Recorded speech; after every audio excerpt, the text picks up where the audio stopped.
শঙ্খ ঘোষের কবিতা পড়ব কয়েকটি। সহজ।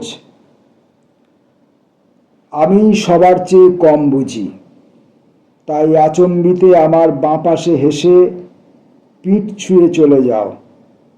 অত কি সহজ বলো তুমি? তারপর আমার কি বাকি থাকে? অপরাধ আমার দুপাশে কেন কাশফুল হয়ে ভরে ওঠে?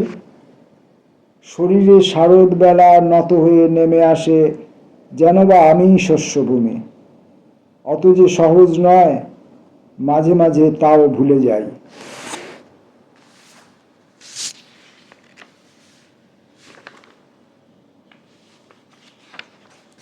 দা সুপর্ণা, দয়ে বয়ে আঁকা দা, দা সুপর্ণা। কেমন করে পারো এমন স্বাভাবিক আর সাধু আহার সব জায়গায় মানিয়ে যাও? কিছুই তোমার নিজস্ব নয়, কেমন করে পারো? নষ্ট আমি, কিছুই আমার নয়, নিজস্ব নয়। নষ্ট আমি, কিছুই আমার নিজস্ব নয়। ডালে ডালে পাতায় পাতায় সাধু আহার, বিষ অথবা বাঁচার আগুন।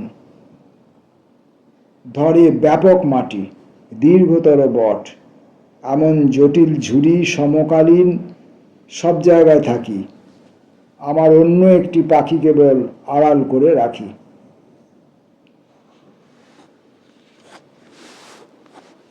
চরিত্র। এক পাথরে বসে থাকার অনন্যতা হয়তো ভালো। তোমাকে সব দেখতে পায়, তুমিও সব দেখতে পাও। মুখের সঙ্গে মুখের ছায়া, স্থির ছবিতে নিসর্গ, তাও হয়তো ভালো। সত্যি ভালো? নাকি পাথর থেকে পাথর টপকে চলার যখন তখন? পাহাড় পায়ে প্রণত পথ, অল্প নিচে বুকের জমি, ভরে যাবার উড়ান নদী, স্বচ্ছ এবং নগ্ন তরল। টপকে চলা নিসর্গ পট, ওলট পালট, মুখের আড়ে নীল সবুজে লড়াই সারে, পিছনে চুল মেখলা ওড়ে, নবীন শরীর চলচ্ছবি। পাথর থেকে পাথরে যায় ওই যুবতী, জীবন সমান। সেই যাওয়া কি চরিত্র নয়, আর এক রকম চরিত্রবান? শঙ্খ ঘোষের কবিতা পড়ছি আমরা।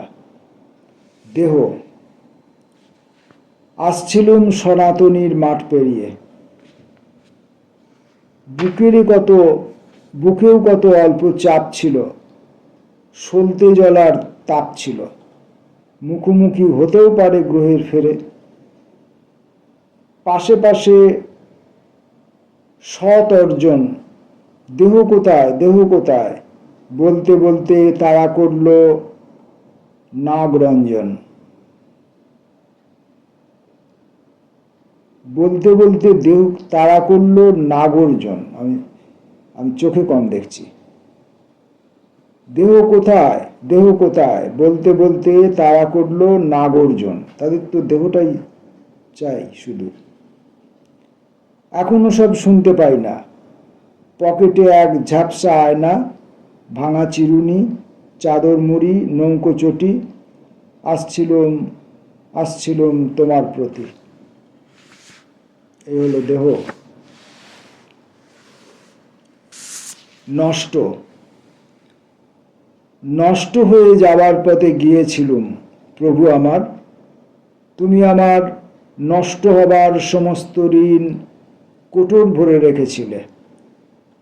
কিন্তু তোমার অমোঘ মুঠি ধরে বুকের মোড়ক ঝুঁটি সন্ধেবেলা শুধু আমার মুখের রঙে ঝরে পড়ার ঝরে পড়ার ঝরে পড়ার শব্দ জানে। তুমিই আমার নষ্ট প্রভু। উদাসীনা। পা ছুঁয়ে যে প্রণাম করি সে কি কেবল দিন যাপনের নিশান? আমি কেবল দেখতে চেয়েছিলাম নির্জীব পা সরিয়ে নাও কিনা। দুঃখ এত ঝরায়, সে কি জানতে চেয়ে দেবদূতেরা কি চান? আমি কেবল দেখতে চেয়েছিলাম তোমার মুখে সত্যিকারের ঘৃণা। এখন আমি বুঝতে পারি আমায় নিয়ে কি চাও তুমি।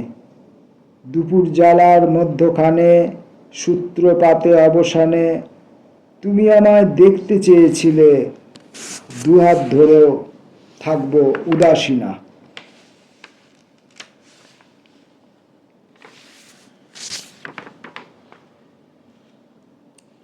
অশুচি। সবাই সতর্ক থাকে দুপুরে বা মধ্যরাতে তুলে দেয় খিল। পথের ভিখিরি মা ও ভাঙা ক্রাচে ভর করে বুঝে নেয় মাছির গুঞ্জন। পথের ভিখিরি মাও ভাঙা ক্রাচে ভর করে বুঝে নেয় মাছির গুঞ্জন। আমারই সহজ কোনো প্রতিরক্ষা নেই, চুরি হয়ে যায় সব বাক্স, বই, সামঞ্জস্য অথবা সুচিতা। তাই পথে পথে ঘুরি, ফিরে যায় নৈরিক গোধূলি। এমন মুহূর্তগুলি চিতায় তুলেছি আজ চণ্ডালের মতো। তবু কেন? আমি যদি এতই অশুচি, তবে পথিকেরা আজও কেন জল চায় আমার দুয়ারে?